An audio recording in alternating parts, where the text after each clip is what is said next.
আচ্ছা, তো চলে আসলাম মেডিকেল কোশ্চেন ব্যাংক সলভ সিরিজে। আজকের কোশ্চেনটা আমি নিয়েছি এএফএমসি থেকে। এখন এএফএমসি তো জানো, যারা মেডিকেলে পরীক্ষা দাও, এএফএমসি থেকে নেওয়ার কারণটা হচ্ছে কি, এএফএমসির আগের যে কোশ্চেন গুলো আছে না, ওইখান থেকে হুবহু দেখবা 5-6টা কমন চলে আসতেছে। বিশ্বাস না হলে তুমি কোশ্চেন ব্যাংক অ্যানালাইসিস করে দেখো, হয় কোশ্চেন থেকে আসতেছে, না হলে অপশন থেকে আসতেছে। তো আজকে আমরা একটু ইউনিক ওয়েতে সলভ করব, যাতে তোমার জিনিসটা মাথায় ঢুকে যায়। তুমি যদি এরপরে বই না খুলো বা না পড়ো, কিন্তু আমার ভিডিওটা যদি সবটাই দেখো, তাহলে বুঝতে পারবা যে এই একটা কোশ্চিন দিয়ে আমরা কতগুলো ইনফরমেশন মনে রাখতেছি। আর এটা একদম তোমার মাথায় ঢুকে যাবে ভাই, এটা তোমার আর পড়ার দরকার হবে না। তো প্রশ্নটা হচ্ছে যে মানবদেহের দীর্ঘতম কোষ কোনটি? মায়োসাইট, শ্বেত রক্তকণিকা বা হোয়াইট ব্লাড সেল, নিউরন অথবা ভ্রূণ? এখন হয়তোবা তোমরা অনেক অ্যান্সার জানো আর না জানলেও বলে দিই যে হচ্ছে অ্যান্সার হবে সি, নিউরন। এখন এটা তুমি মুখস্থ করতে পারো, মুখস্থ করলে তুমি শুধু এই নিউরনটা জানবা, বাকিগুলো সম্পর্কে এক্সট্রা ইনফো গুলো জানতেছো না। তো আমি এখন বাকিগুলো একটু একটু করে এক্সট্রা ইনফো তোমার মাথায় ঢোকাবো। খুব কষ্ট হবে না ভাই, জাস্ট ভিডিওটা দেখো, দেখলেই বুঝতে পারবা। হ্যাঁ, তো আচ্ছা, এখন একটা জিনিস চিন্তা করি যে আমাদের শরীরের আমাদের শরীর তো অনেকগুলো কোষ দিয়ে তৈরি, তাই না? ধরো হচ্ছে এটা আমাদের শরীর। হ্যাঁ, ধরে নাও যে এইরকম আমরা এখানে হচ্ছে পেটের দিকে জুম করছি। তো ধরো হচ্ছে এগুলো কোষ। তো আমাদের শরীর এরকম অসংখ্য কোষ দিয়ে তৈরি, এটা নিয়ে তো কারো কোনো দ্বিমত নাই, তাই না? এখন এই যে কোষগুলো আছে, আমরা যে চিন্তা করি যে এই কোষগুলো কি সব একরকম, সবগুলা কি এরকম এক সাইজের? শরীরে তো বিভিন্ন ধরনের কোষ আছে, এরকম তো না যে ভাই তোমার শরীর সব কোষগুলোই এক রকমের বা এক ধরনের কোষ দিয়ে তোমার শরীর তৈরি, এমন তো না। তো যেমন ধরো যে এখন এক এক ধরনের কাজের জন্য এক এক ধরনের কোষ তৈরি হয়। এইগুলো যে আছে না, মায়োসাইট, শ্বেত রক্তকণিকা, ভ্রূণ, এগুলো তো এক একটা কোষ। কিন্তু বলছে কি দীর্ঘতম কোষ কোনটি, মানে সবগুলো আমাদের দেহে যে বিভিন্ন প্রকার কোষ আছে, ওর মধ্যে সবচেয়ে দীর্ঘ কোষ কোনটা? এখন ধরো আমি তোমাদেরকে বললাম যে আমাদের শরীরে বিভিন্ন ধরনের কাজের জন্য বিভিন্ন ধরনের কোষ সৃষ্টি হয়। আর ওই কাজের উপর ডিপেন্ড করে ওই যে কোষটা হইলো না, ওই কোষটার আকার আকৃতি নির্ভর করে কোষটা কি কাজ করবে ওর উপরে। মানে কাজের উপর ভিত্তি করে এক এক কোষের আকার আকৃতি এক এক রকম হয়। যেমন ধরো একটা কোষের কাজ যদি হয় খাবার তৈরি করা, ধরো যে এই কোষটা খাবার তৈরি করবে, তাহলে এর গঠনটা একরকম হবে। আবার ধরো একটা কোষের কাজ হইতে পারে যে শরীরের এক জায়গা থেকে আরেক জায়গায় খবর পৌঁছাবে। ধরে নাও যে একটা এরোপ্লেন টাইপের একটা হচ্ছে কোষ, এটা কি করবে, তোমার শরীরের এটাও ধরো যে একটা কোষ।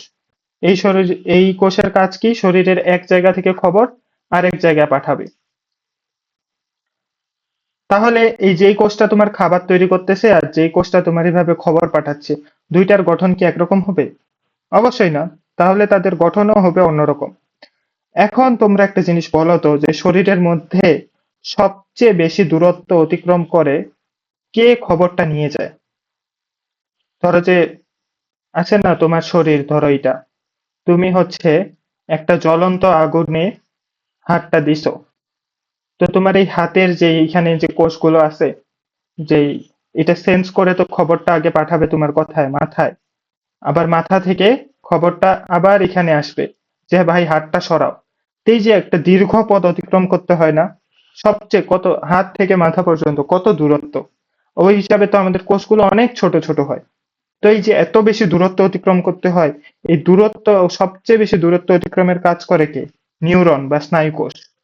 নিউরন বা স্নায়ুকোষ আমাদের মস্তিষ্ক, হাত পা, চোখ, কান সব জায়গার মধ্যে যোগাযোগ তৈরি করে এই নিউরন। তাহলে আমরা নিউরন সম্পর্কে আরেকটু আইডিয়া যদি নিই, এক সেকেন্ড, আমি জাস্ট এগুলো মিশাই দেই। সাইডে আমরা আস্তে আস্তে করে এক্সট্রা ইনফো গুলো মাথায় ঢুকাবো।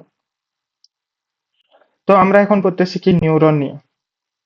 নিউরন, তাহলে এই যে গল্পটা বললাম, এই গল্পটার কি কি সামারি কি আসলো? নিউরন, নিউরন হচ্ছে দেহের এক জায়গার খবর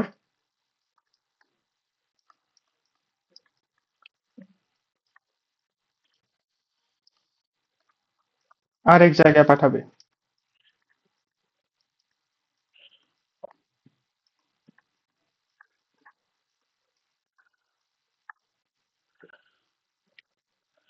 এখন ধরো, যেটা বললাম যে গরম, তুমি হচ্ছে একটা কাপে হাত দিলা, তখন কি হবে, হাতের ত্বকটা তোমার বুঝতে পারবে যে এটা গরম। তো এই খবর প্রথমে যাবে এই নিউরন বা স্নায়ুর মাধ্যমে তোমার মস্তিষ্কে।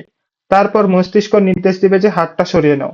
এখন চিন্তা করো তো, এই হাত থেকে মস্তিষ্ক পর্যন্ত এই খবর যেতে হলে তোমার যে কোষটা কাজ করছে তাকে কতটা লম্বা হইতে হবে। অনেকটা জায়গা না, হাত থেকে মস্তিষ্ক পর্যন্ত অনেকটা তো লম্বা দূরত্ব। এই কারণে নিউরনের একটা অংশ থাকে যে অ্যাক্সন। আমরা জানি কি নিউরনের পর্সনা, অ্যাক্সন, ডেনড্রাইট। তো এই যে অ্যাক্সন অংশটা থাকে নিউরনের মধ্যে, এখানে আরেকটা ইনফো দিই। নিউরনের, এই যে নিউরন কোষটা আছে, দীর্ঘতম কোষ নিউরন বুঝলাম। নিউরনের কোন অংশটা দীর্ঘতম? নিউরনের অ্যাক্সন অংশটা অ্যাক্সন অংশ, এই জিনিসটা আসলে লম্বা হয়, যার ফলে পুরো কোষটাই কি হয়ে যায়, লম্বা হয়ে যায়। এখন অপর যেই আমাদের হচ্ছে ইয়েগুলো আছে, অপশন গুলো আছে, এইগুলোই খুব বেশি ইম্পর্ট্যান্ট। কারণ হুবহু তো কোশ্চিন আসবে না, আসলেও খুব কম আসবে। কোথায় থেকে? এই অপশন থেকেই ঘুরে ফিরে আসবে। এখন মায়োসাইট জিনিসটা পড়ি, মায়োসাইট। মায়োসাইট, অনেকে এখানে ভুল করে, হ্যাঁ, কারণ মায়োসাইট এটা কিসের সেল? এটা হচ্ছে মাসল সেল। এক্সট্রা ইনফো পড়া হলো। মায়োসাইট একটা কি সেল? মাসেল সেলের মধ্যে মায়োসাইট থাকে, মাসেল সেলটাকে আমরা মায়োসাইট বলি। এখন দেখো তো, চিন্তা করো, তোমার হাতের যে বাইসেপস আছে, বাইসেপস এর এখানেও তো তোমার হচ্ছে সেলটা অনেক লম্বা, তাই না? দেখো, হাত দিয়ে নাড়ে দেখো, সব এখানে। হ্যাঁ ঠিক আছে, মাসেল সেলটা তোমার দেখতে লম্বা হয়, কিন্তু প্রশ্নে বলছে যে সবচেয়ে লম্বা কোনটি। মায়োসাইটের কাজ হলো কি, পেশি সংকোচন করা, অর্থাৎ আমাদের নড়াচড়া করানো। তাহলে এখানে নিয়ে দিই, কাজ কি? পেশি সংকোচন। পেশি সংকোচন করা বা নড়াচড়া করা।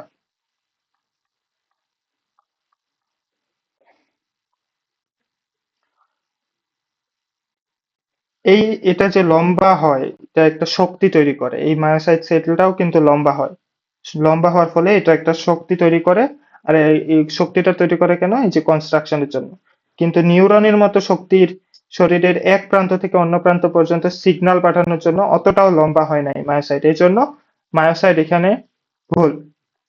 এখন শ্বেত রক্তকণিকা বা ডাব্লিউবিসি যেটা বলছি, আহ ওটা যদি দেখি, ডাব্লিউবিসি, আমরা এখন আলোচনা করবো কি ডাব্লিউবিসি বা শ্বেত রক্তকণিকা, হোয়াইট ব্লাড সেল। এখন ডাব্লিউবিসি এর কথা চিন্তা করো, ডাব্লিউবিসি এর কাজ কি? এটা আমাদের শরীরকে জীবাণুর হাত থেকে রক্ষা করে। কাজ লিখে দিই, এক্সট্রা ইনফো ভাই, extra info, very very important. কাজ কি? জীবাণুর হাত থেকে রক্ষা।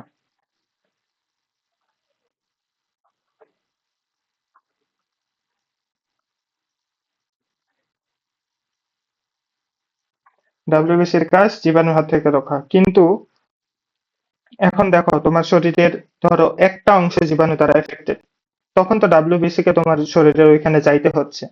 তো এখানেও তো একটা লম্বা, ধরো তোমার ডাব্লিউবিসি হাতে আছে, তোমার পায়ে এফেক্ট করছে, তো হাত থেকে পায়ে যাইতে লাগতেছে। তো এখানেও তো একটা লম্বা অংশ যাইতে হচ্ছে। কিন্তু যাবার জন্য ডাব্লিউবিসি নিজের শরীরকে লম্বা করে না। আমরা সবাই জানি কেন, কেন লম্বা করে না। লম্বা করার দরকার কি ভাই? কারণ ডাব্লিউবিসি তো রক্তের মাধ্যমে চলাচল করে, তাই এটা দীর্ঘতম কোষ নয়। ডাব্লিউবিসি রক্তের মাধ্যমে চলাচল করে।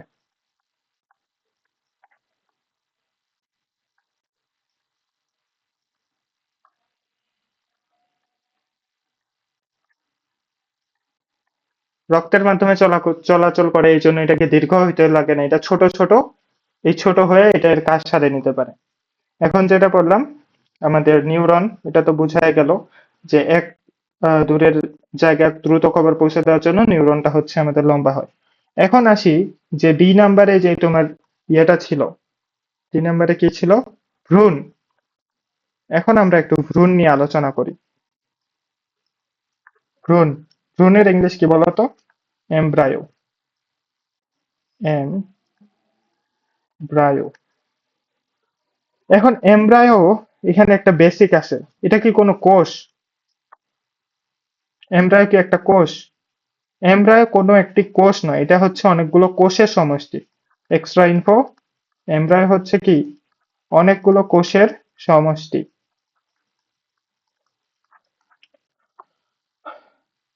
যেখান থেকে ধীরে ধীরে একটা সময় পর্যায়ে আমাদের পূর্ণাঙ্গ প্রাণী তৈরি হয়। তাই এখানে এটা উত্তর হবে না, এখানে তো বড় ছোট কোনো এমব্রায়ো, ভ্রূণ অনেকগুলো কোষের সমষ্টি নিয়ে এটা লম্বা হয়ে লাভ আছে, কিন্তু যেগুলো কোষ দিয়ে এটা একটা সমষ্টি আকার গঠন করতেছে ওই কোষগুলো তো ছোট।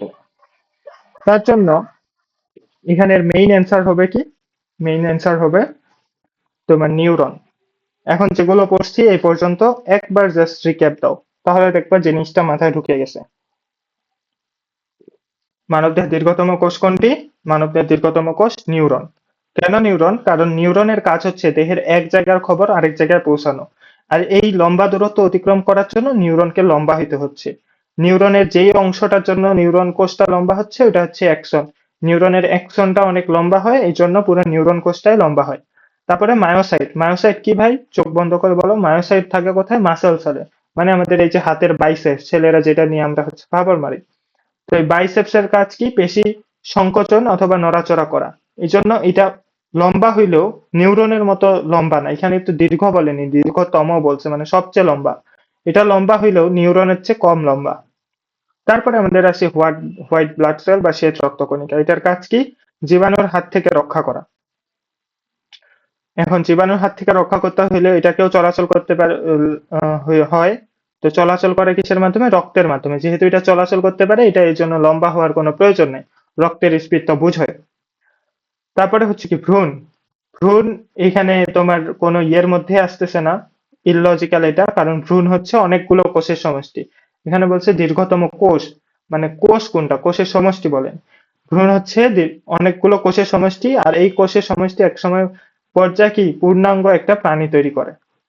তো এইভাবে যদি কোশ্চেন ব্যাংক সলভ করো তাহলে আশা করি যে ভুলবা না, একবার পড়লেই মনে থাকবে। বাকি পার্টগুলো যদি দেখতে হয় অবশ্যই জানাবা। আমাদের এখানে রেগুলার এভাবে কোশ্চেন ব্যাংক সলভিং এর উপর ক্লাস নেওয়া হয়।